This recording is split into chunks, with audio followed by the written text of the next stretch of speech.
सहर्ष अभिवादन स्वीकार करें।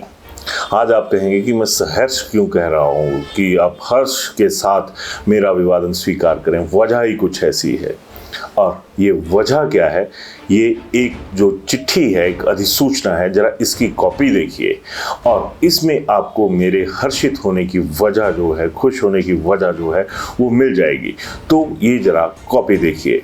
आपको नजर आ रहा होगा कि हिमाचल प्रदेश स्कूल शिक्षा बोर्ड ने एक अधिसूचना जारी की है, और इस अधिसूचना में आपको नजर आ रहा होगा कि टेट के लिए जो फीस थी वो हिमाचल प्रदेश स्कूल शिक्षा बोर्ड ने बढ़ा दी है। और जो फीस पहले हुए जो टेस्ट थे उनमें लगभग 800 रुपये की थी जनरल कैटेगरी की, उसे बढ़ाकर 1600 रुपया कर दिया गया है, यानी डबल, सीधे 800 से 1600।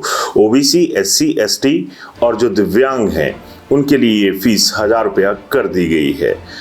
और सबसे बड़ी बात जो हर्षित होने वाली है, जो हर्ष खुशी मनाने वाली है, वो इसी चिट्ठी में नजर आती है। इस चिट्ठी के अंत में ये लिखा गया है कि ये सीईटी और टीईटी, इनके लिए जो फीस में शुल्क वृद्धि हुई है उसे पुनः निर्धारित करने के सहर्ष आदेश प्रदान किए जाते हैं।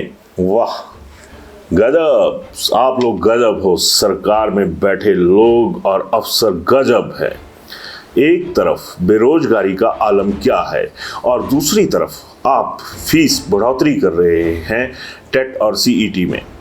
तो सवाल ये है कि इसमें सहर्ष लिखने वाली क्या बात थी? आपको शक्तियां प्रदत्त हैं, जो संविधान होता है किसी भी संस्था का, उसके मुताबिक आपको ये शक्तियां मिली हुई हैं, लेकिन सहर्ष शब्द का इस्तेमाल क्यों किया जा रहा है?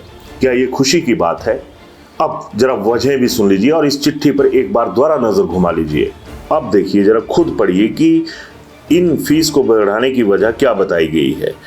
कहा गया है कि वर्तमान में अलग अलग स्तर पर सामग्री यथा ईंधन, कागज, प्रिंटिंग, स्टेशनरी सामग्री, यातायात की जो कीमतें हैं उनमें वृद्धि हो जाने से लगभग 10 और 11 वर्षों के बाद आवेदन शुल्क को पुनः निर्धारित किए जाने की आवश्यकता है।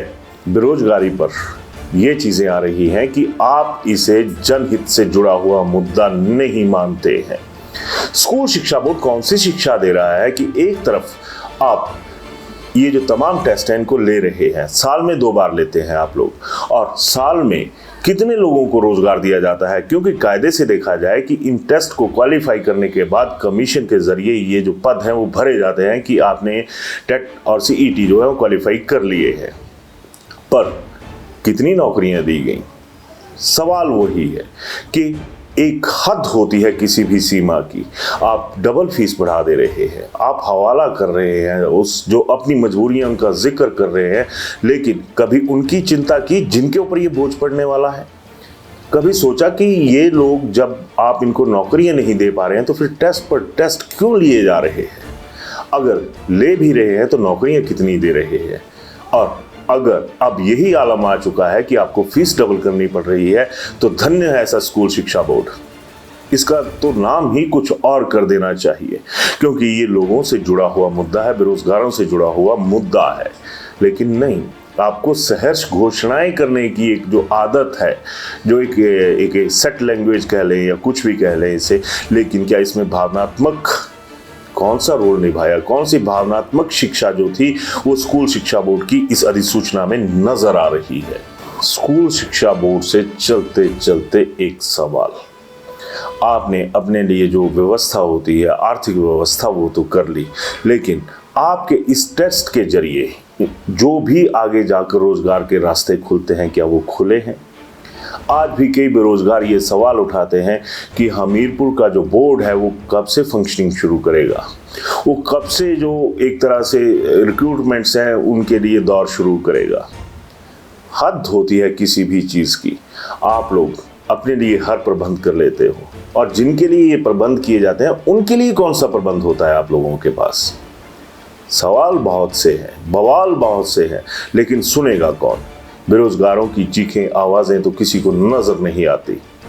इस मुद्दे पर राय मत दीजिएगा, इस मुद्दे पर सोचिएगा ज़रूर कि आखिर ये हो रहा है तो क्या हो रहा है।